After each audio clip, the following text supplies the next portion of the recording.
Right. Those would include the state auditor and at least one state senator.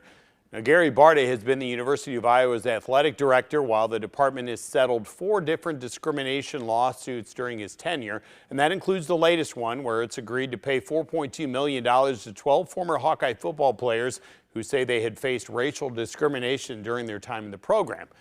The Board of Regents oversees the university. It was named in the original lawsuit, and it is then responsible for $2 million of the $4.2 million, according to the terms of the settlement that all sides still involved have approved.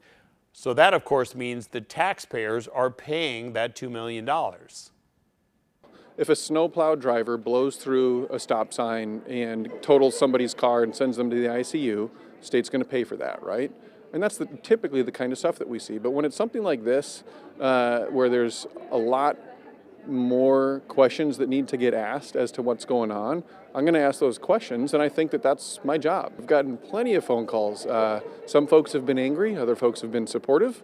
It's one of those things where, you know, everybody's got an interest in it, and they should. It's $2 million in taxpayer money. So Auditor Rob Sand does not think Gary Barta should remain on the job as athletic director, and he hopes that more legislators will look into this situation since taxpayer money is involved in the settlement.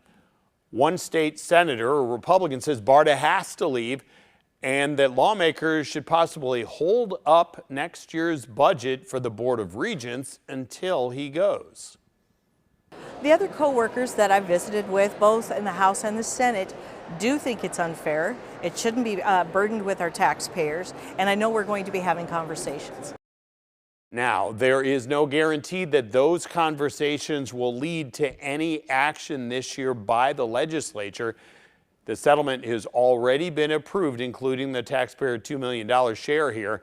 The Republican-led legislature would have to decide whether to take Sweeney's suggestion and hold up funding for the Board of Regents until Gary Barta is no longer on the job.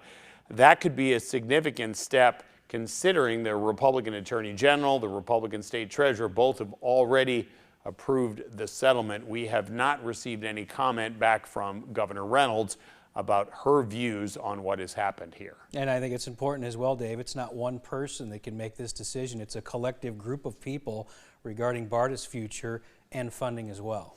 And it's complicated since the settlement is already done here. So lawmakers would have to decide how much do they really want to weigh into this as they primarily go through the budget process. But they have oversight power, so they could bring people to the Capitol to try to do more investigating.